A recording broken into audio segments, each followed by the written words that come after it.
the hidden shame of being busy, and why you're addicted to overwhelm. You're not busy because you lack time, you're busy because it feels safe. Constant motion lets you hide from the task that actually matters.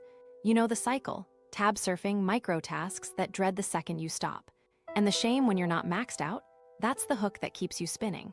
Today, we're going to break the overwhelm loop and swap the busy identity for focused progress. No more disciplined theater, just a simple 3-step protocol you can run today. There's a 1-sentence reframe that flips busy into focus, and you'll use it in the next minute. Quick win first, then the why. Here's the fast fact: motion feels safe, focus feels scary, choose scary first. That one line is your cheat code. The thing most people miss is that busy isn't about output, it's about avoiding the emotional risk that comes with targeted work.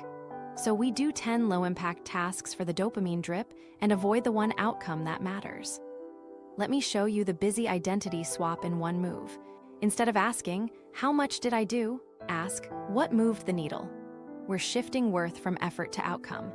When that clicked for me, I stopped judging days by exhaustion and started scoring them by shipped results. Here's the shortcut nobody teaches.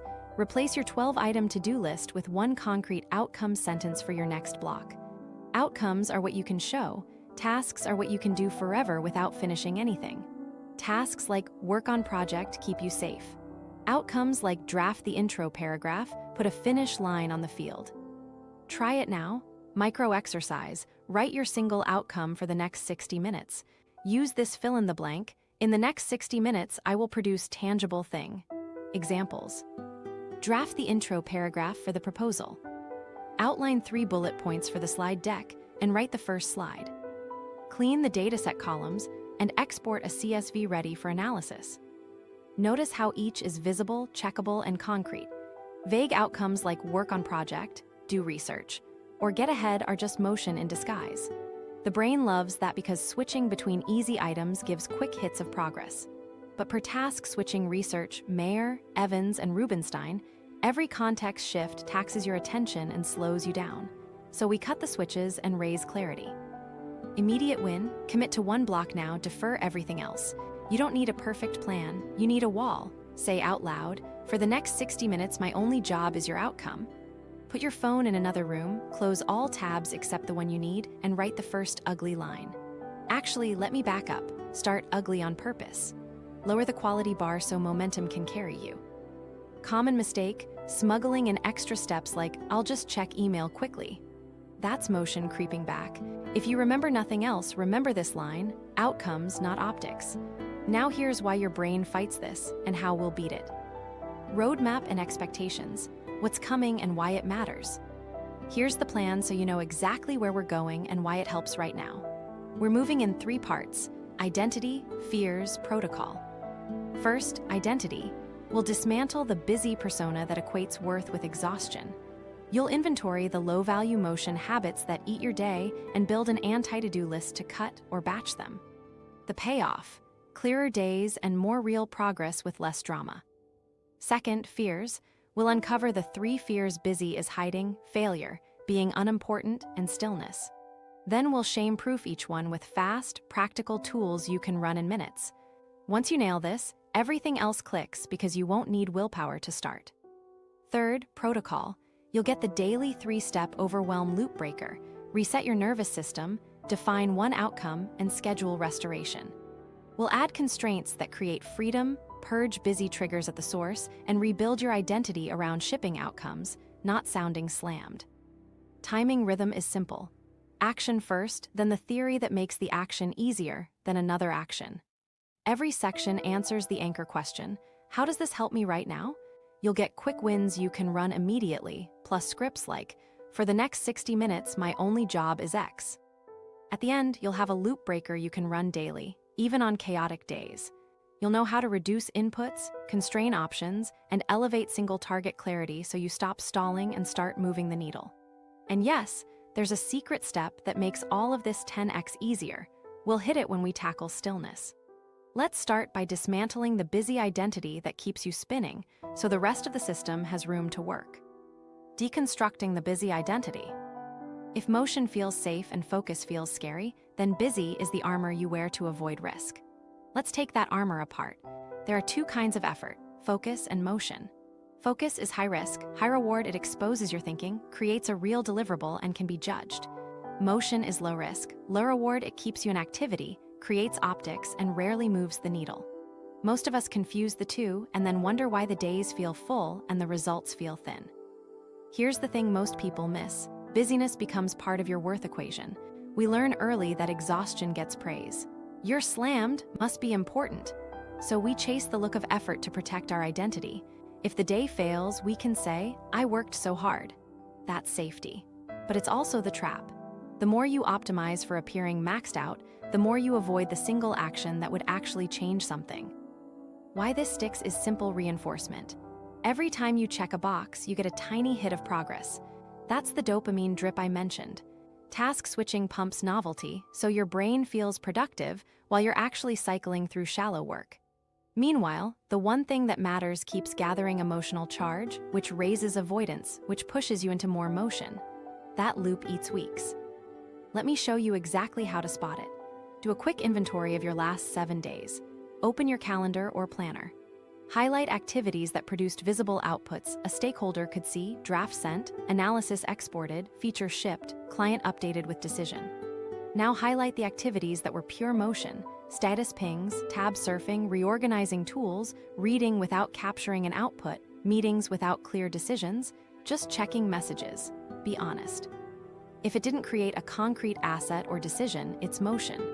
Quick research note: while being busy feels productive, task switching overhead, Mayer, Evans, Rubenstein, and shame-driven withdrawal, Tangney and Deering, make that busyness a trap, not a path. Now pull an anti-to-do list from that audit. Write down 3 recurring low-impact tasks you'll cut, batch, or gate behind a focus block. Examples: batch email to 2 15-minute windows, off by default. Only open chat after my outcome block, VIP filter on. No dashboard tinkering unless it supports the current deliverable. The game changer nobody talks about is optics. We confuse responsiveness with value. But responsiveness trains people to interrupt you, and it teaches your brain that twitching equals importance. Before we continue, you need to understand that optics are loud and outcomes are quiet while they're being made. You won't get applause during a 60-minute draft. You will get applause after you ship. Your job is to tolerate the quiet. Once you nail that, everything else clicks. Because the second you decouple worth from exhaustion, you stop overloading your plate to feel important, and you start building a day that serves the outcome. Here's a simple visual: a funnel with 3 layers: input at the top, requests, messages, process in the middle, focus time, output at the bottom, shipped. Busy identity swells the top and middle with noise. Builder identity constrains the top, tightens the middle, and accelerates the bottom. Let me show you exactly how to implement this today. Take one recurring motion habit from your anti-to-do and install friction. If you tab surf, use a single tab browser profile for focus blocks and put all other profiles behind a separate desktop. If you status check, move the app off your dock, remove badges, and schedule 2 windows. If you prep endlessly, set a 5-minute prep timer and start ugly when it ends. The reason this works is it breaks the automatic reach for comfort and forces you to face the outcome you chose. Common mistakes here: you pick 10 habits to kill at once, you don't define what done looks like for the day, and you secretly keep a back door open, notifications, open inbox, or a floating to-do that whispers one quick thing.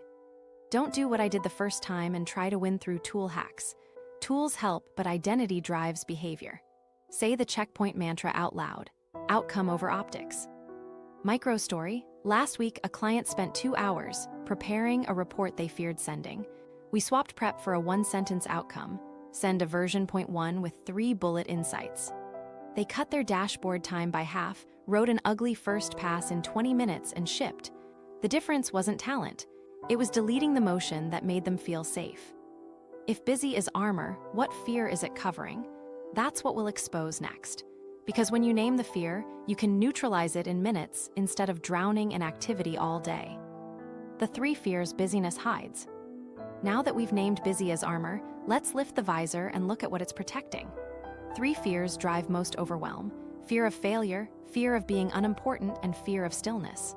Shame research, Tangney and Deering, shows that shame, unlike guilt, pushes us to hide and withdraw. Busyness becomes that hideout.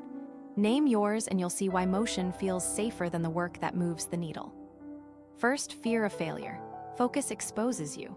An outcome can be judged, which means if it's bad, you feel bad, no shield, no excuse. So you layer on motion to build a safety net. I was slammed. I was researching. I was waiting on X. The thing most people miss is that your brain is protecting your time. It's protecting your self-image. When this clicked for me, I saw how often I engineered reasonable delays to avoid a verdict on my work. That verdict threat is what keeps you toggling tabs. Here's why this fear is sticky. Perceived failure without an excuse feels identity-threatening. If my output is weak, does that mean I'm weak? Your system answers by dodging the moment of truth. Quick dopamine from making progress numbs the threat for a minute, but the judgment risk grows. Here's the loop in plain terms. Shame spikes, right arrow, anxiety rises, right arrow, your nervous system seeks relief, right arrow, you chase easy motion for a dopamine drip. Relief fades, right arrow, shame returns louder. Not laziness, self-soothing. Now you might be thinking, so I just need thicker skin? Not helpful. You need a way to ship without handing your identity to the result. We'll do that in the protocol, but for now, just spot the tell. You keep preparing, you polish inputs, and you delay the smallest version that would count as shipped. Second, fear of being unimportant. Empty space can feel like low status. A packed calendar, constant pings, and public busyness signal value. The reason this works socially is optics are easy to see and outcomes are quiet while they're being made. So you accept every meeting, reply instantly, and create urgency theater to feel significant. The game changer nobody talks about is that status built on exhaustion has a brutal cost. You lose the leverage that actually creates importance, impact. If you remember nothing else here, remember this. Importance comes from outcomes, not from being constantly available. Watch for these signatures. You brag about being slammed, you feel anxious when your calendar has open blocks, you fill empty time with shallow tasks to avoid looking idle. Your brain equates responsiveness with worth. Therefore, you overcommit and undership. Once you nail this insight, you can flip the metric to status by impact. But first, admit the pull. It's not that you like chaos, you like what chaos signals about you. Third, fear of stillness. Quiet can be loud. When you slow down enough to focus, you meet the thoughts you've been outrunning, doubt, grief, anger, the what if I'm not enough soundtrack. Motion numbs that. You bounce between tabs because silence turns up the volume on your inner narrative. The reason this matters is physiological as much as psychological. A revved nervous system, sympathetic activation, doesn't want to sit and write a hard paragraph. It wants to keep scanning for the next small hit. So you mislabel agitation as lack of motivation and try to fix it with more tasks. Here's the shortcut nobody teaches. Stillness isn't the enemy, unprocessed sensation is. If you can name what your body's doing, tight chest, clenched jaw, buzzing shoulders, you get a handle on the wheel. We'll use a 10-minute sensation audit later to drop your system out of threat before you choose your one thing. For now, notice the tells. You feel restless when the room goes quiet. You need music, snacks, or a quick social check before every block. You suddenly remember 5 chores when the hard work starts. Let's shame-proof these fears quickly. Name, normalize, neutralize. Name it, say, I'm avoiding a verdict, or I'm chasing status optics, or I'm dodging uncomfortable sensations. Normalize it, everyone's brain runs these plays, there's nothing wrong with you. Neutralize it, give yourself a smaller, safer version of focus that still ships. That's where the protocol comes in. Pre-commit to an ugly draft inside a short time box, score your day by outcomes, and ground your body before you pick a target. Quick application right now. Pick your dominant fear and note its signature thought. Failure, if this isn't great, I'm exposed. Unimportant, if I'm not busy, I don't matter. Stillness, if I slow down, I'll feel something I can't handle. Write that thought on a sticky and add a counterscript. I ship version 0 to learn. Impact scores higher than inbox speed. I can feel this and still do one outcome. Last piece before we move on. Most people try to out-argue these fears in their head. That takes forever. Therefore, we use behavior to teach the brain a new story. Ship a small outcome quickly and your system learns, I can survive a verdict. Protect one empty block and your system learns, space increases impact. Sit for 2 minutes and name 3 sensations and your system learns, stillness is tolerable. And boom, watch the domino fall. You've just pulled the mask off busyness. Next, I'll show you the exact protocols to diffuse each fear in minutes. Shame-proofing protocols, fear of failure. Let's diffuse the big one, fear of failure. Remember, this fear isn't about laziness, it's about protecting your identity from a clean verdict. So we're going to ship without handing your self-worth to the outcome. Here's the protocol. Pre-commit the outcome, set an acceptable mess standard, and box it in a short time window. Outcome, mess, box, OMB, run it and the avoidance fog lifts. Why this works? Your brain fears open-ended judgment. Undefined done, vague quality, and endless time make failure feel huge.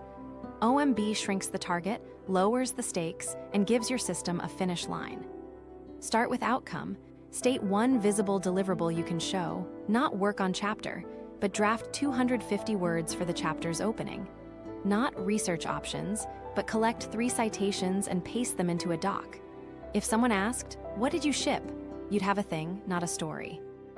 Next, mess. Before you begin, define good enough as an explicit minimum. Say, version 0.1 can be clunky, repetitive, and missing examples as long as the main idea is on the page. Or, slides can be black text on white, no design, as long as each slide has one clear point.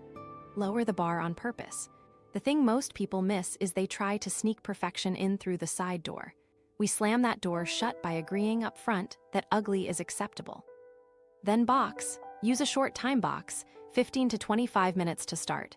Set a timer. When it dings, you stop, even if it's imperfect. This trains your brain that starting doesn't mean endless exposure. Short window, clear boundary.